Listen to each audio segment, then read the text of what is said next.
Hello guys and welcome again. This is Roar 3 Solutions presenting a new product to you that is currently available on CG Trader and will become available on cinema4depot.com. Again, you can always look at my models either going directly to cgtrader.com. I also post all of the models onto my website under the store, and you'll have all of the current products that are available, and you can also get them at discounted rates if you go on to roar3dsolutions.com. I always encourage that, and let's go ahead and get this started. So what we have here is the Toyota Tundra that I've been working on for a long time. I used to offer this as a very simplified model without an interior. Now it is a fully rigged truck in Cinema 4D. Lots and lots of options here. Don't let this scare you. There's a lot of good going on here to try and make your experience utilizing this in a scene much better.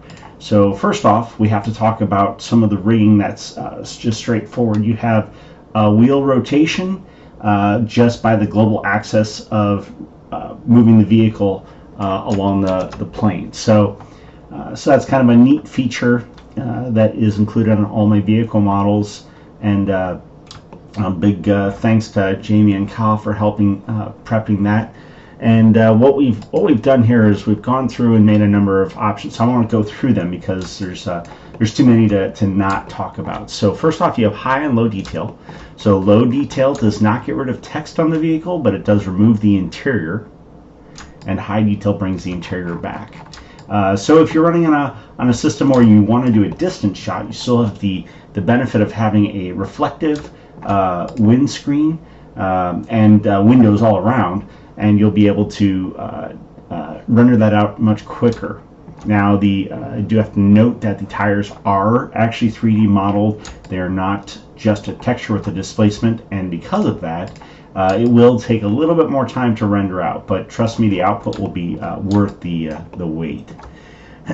So I'm going to come back in here to we'll do Gorod shading, and what you have is the ability to adjust your actually. I'm going to come back so you can see this ability to adjust your level of detail in the editor. This is more of a quick view reference for you. So I always recommend using a 0 level degree in the editor, so that way you don't have to worry about bogging your system down. And of course, the renderer, that's also up to you. Percentage is equivalent to a 1 times multiplier for the subdivision, just to make sure that's clear.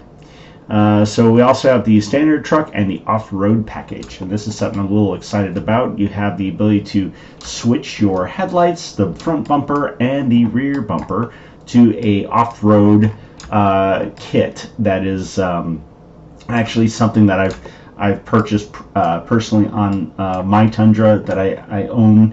It's just a neat look, and it's a quick button to a slider to rotate and decide which ones that you want.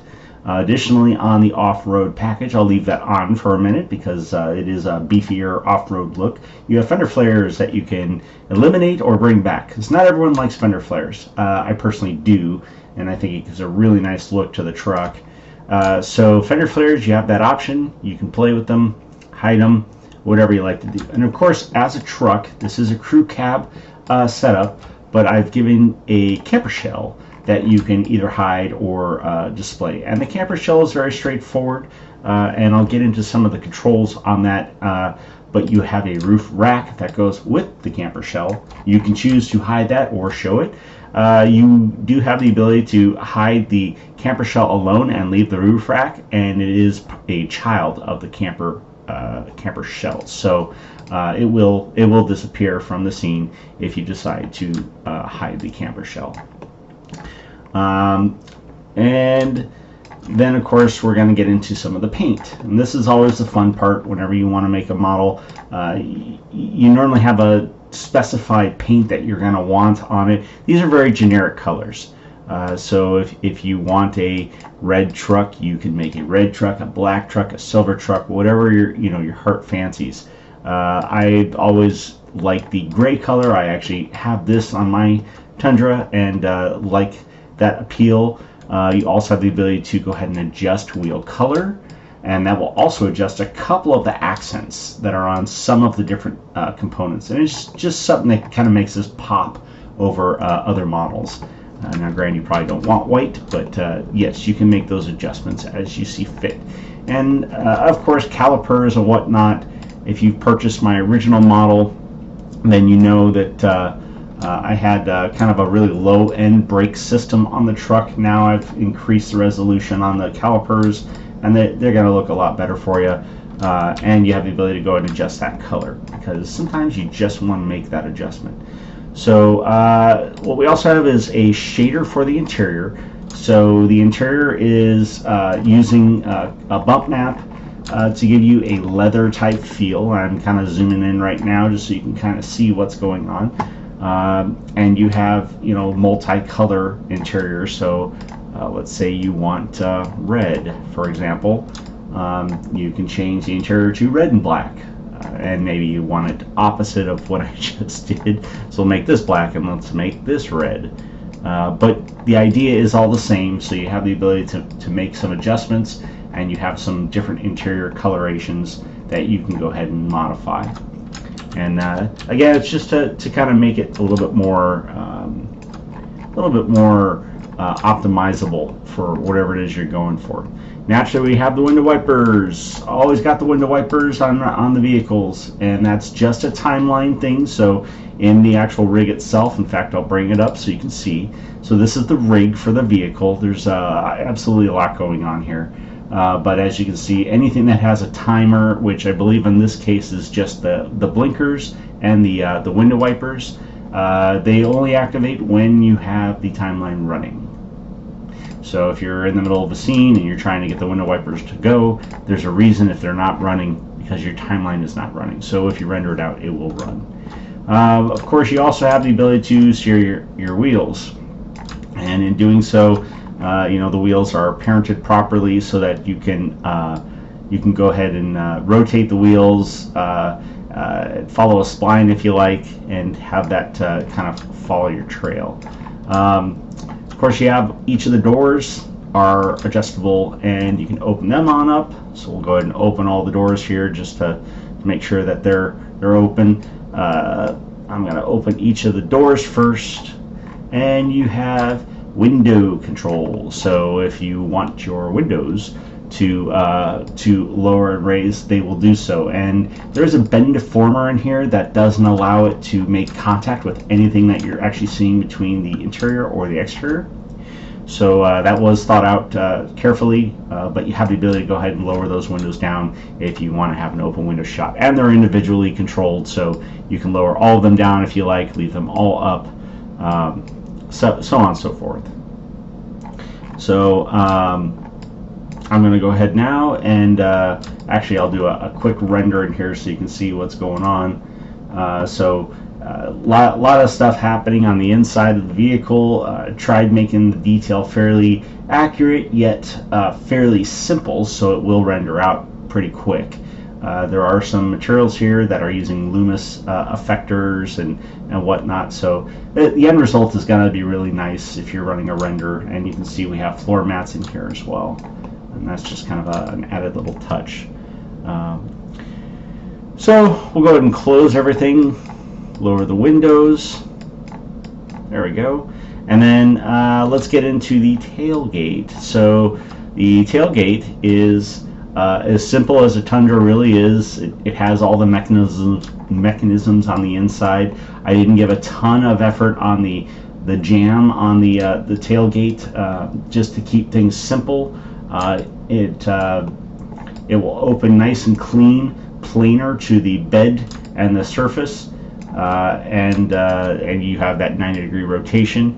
You also have the ability to raise and lower the camper shell rear window. Now, I do want to note that this does have a character constraint on the arms, the hydraulic arms, so that it allows it to go ahead and follow itself as you'd expect on a camper trailer. And this is kind of like a snug top trailer. So, and then this is just kind of a neat added feature for you. If you decide you want to do an off-road scene and you kind of want your antenna to flex around. You have the ability to go ahead and do that and kind of knob it as you need based on your simulation. Just the same, you can swap the out with the bend deformer out with a jiggle deformer, and then get it to jiggle while it's driving. So that's kind of your call as well. This is just a quick and easy answer. So I'll go ahead and turn the lights on, and it's going to get busy. So there's a whole lot going on with the lights.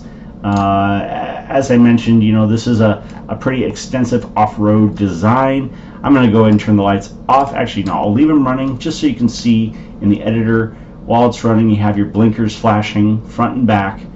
Those are the only other timed components. I'll go ahead and turn those off.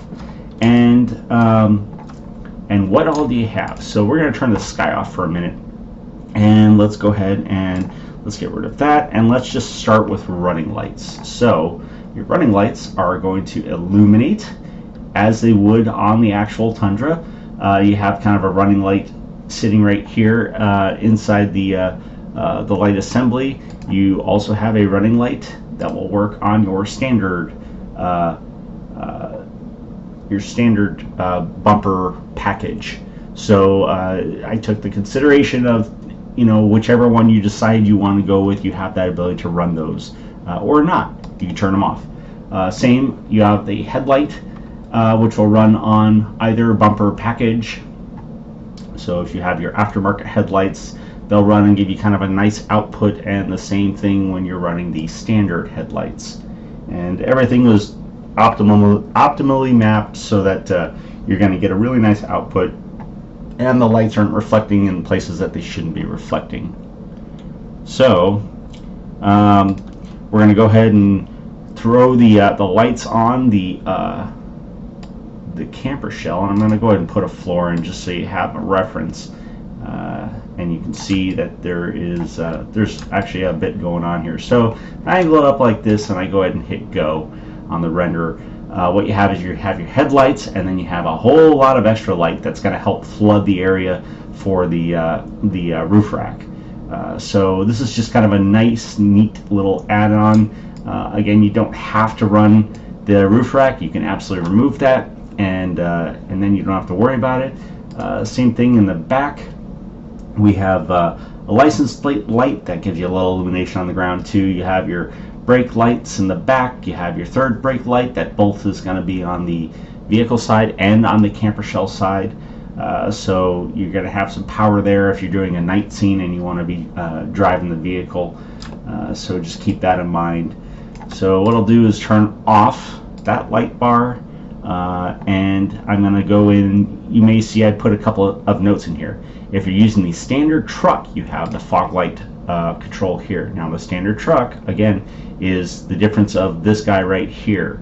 So with the standard truck, I have the headlights turned on, and you also have your bullnose lights, which are these guys right here.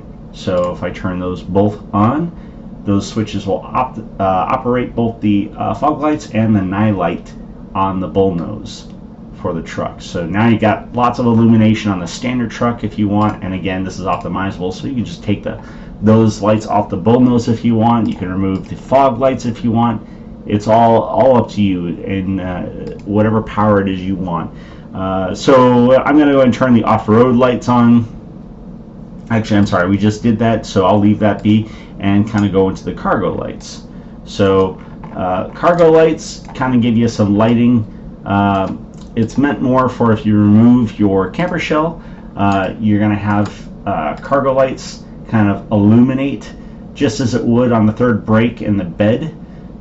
This is a pretty normal thing for most trucks these days.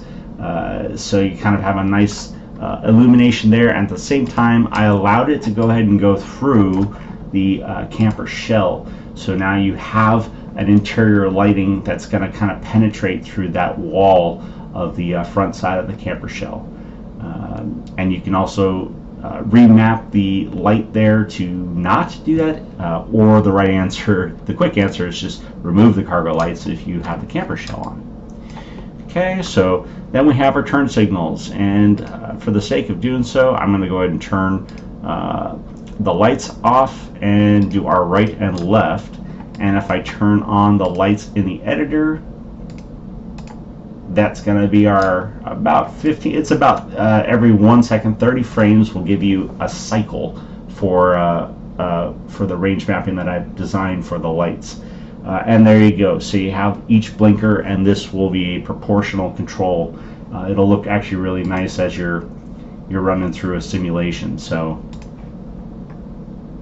I'll remove those, hide the lights again, and of course we have to have interior lights. So the interior lights, as if you're working on an animation, you want to kind of showcase an interior scene, you want to use the truck for that, and you only want, so if I do this right now, and you only want your normal lights playing, all you have to do is hit the headlights. Headlights do control your engine cluster and your screen here, and this screen you can throw that into a GIF, you can throw a movie onto it, you can put another image that you like and just replace the one that's in there. There's no issue with that. This is a very straightforward, simple thing. And of course you have your little dashboard timer too. So then we go in and we have our interior lights, which will kind of illuminate the cabin quite nicely. It'll give you lots of brightness, just as if when you open the doors normally. And we'll go ahead and do that for the sake of doing it. So if you open the doors normally and you're trying to capture, people getting in or out of the vehicle, there you go. You have your night lights that are going to kind of illuminate. So, and that's on the slider because some people do decide that they don't like very bright lights. You can make that the adjustment that you want. Now, keep in mind that for all of you out there that are interested in this model, with the renders that I'm showing you are very simple. These are, clearly they're progressive, but I want to walk through my setup so you can see it's a physical render. Okay, I go in here to global illumination. I'm using Quasi Monte Carlo. Under the physical tab, I make sure that I select progressive, and I typically go and I remove the default light under options. That's all you need, and then we use ambient occlusion because ambient occlusion is awesome. And I'll go ahead and remove the lights. Go ahead and hide that all down. And then just to show you one last short render, we'll go ahead and render out the off-road package without any lights and with my background. And this background is not actually for sale. It's actually, I'm going to remove the floor. It is not for sale. This is a product of C4Depot.com. So if you want the HDRI background that I'm using, you're going to have to go to C4Depot.com to be able to purchase that. So in a nutshell, that's what we got.